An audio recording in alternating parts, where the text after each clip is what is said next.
Before we conclude, let's discuss how the Every Child Ready curriculum supports pro-social behaviors in the pre-K classroom.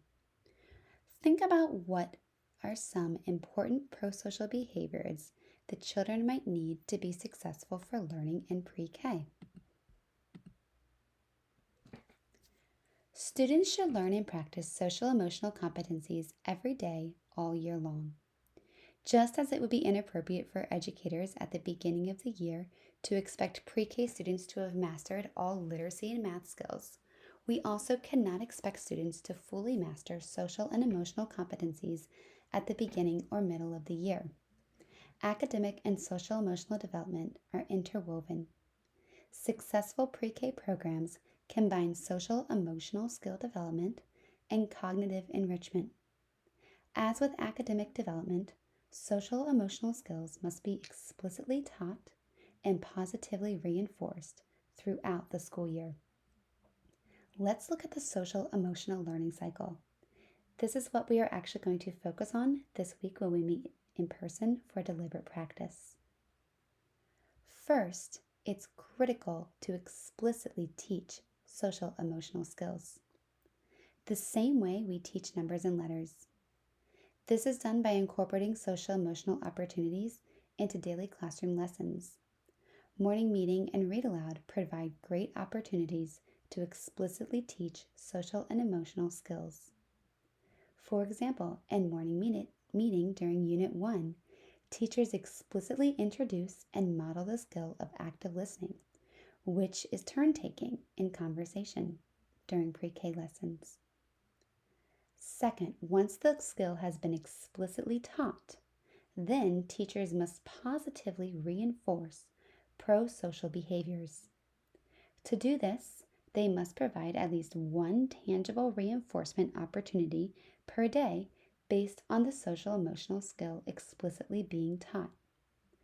Centers, recess, transition, and mealtimes are all excellent opportunities to reinforce and specifically praise pro-social behaviors. For example, with the skill of active listening, a teacher could praise students for actively listening to one another in a conversation during snack. Third, teachers must proactively respond to students' quote-unquote misbehaviors. In order to do this, teachers must establish a positive classroom environment with clear expectations, routines, and procedures. Likewise, teachers should also use a spectrum of logical consequences to teach and remind students of expected behaviors as needed. For example, with active listening, if a student is having difficulty actively listening to peers at recess, the teacher should proactively respond by modeling the appropriate behavior and asking the student to practice turn-taking together in conversation, which brings us back to the top of our cycle, which is explicitly teaching the skills. This cycle continues throughout the preschool day and the preschool year.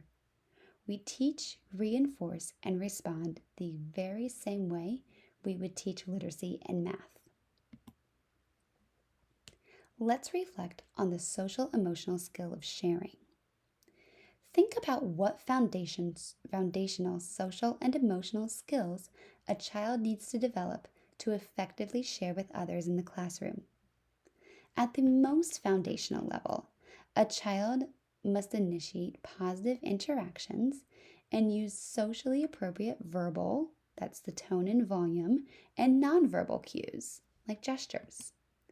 Next, the child must demonstrate waiting and turn-taking skills. And most importantly, the child must be able to collaborate in the planning of a group activity. Students must be able to regulate individual impulses to collaborate in a group activity. That is a lot of knowledge for the seemingly simple task of sharing. In ECR, students learn about playing cooperatively through reading high-quality children's literature during read aloud, as well as participating in group activities during standards-based morning meeting, small group, and gross motor ECR lessons. Throughout the school year, with informal learning opportunities, teachers reinforce social skills strategies by encouraging students to initiate positive interactions, wait, take turns, and play cooperatively. Now, before we go, and this is the last part of our module, you're going to take a look at an ECR morning meeting lesson. This is a lesson that is in the preschool and the pre-K curriculum during Unit 2 in Week 4. As you examine this lesson, think and write on the wall, how does the lesson introduce socially acceptable language and behavior? And second, does the lesson reinforce the skill throughout the day? Respond to a classmate's post with affirmation, if you like something that they said, or provide them an additional idea that they could add to their strategy. That is all I have for you for now. I look forward to seeing you on Tuesday or Wednesday for our deliberate practice time together. Have a good one. Bye.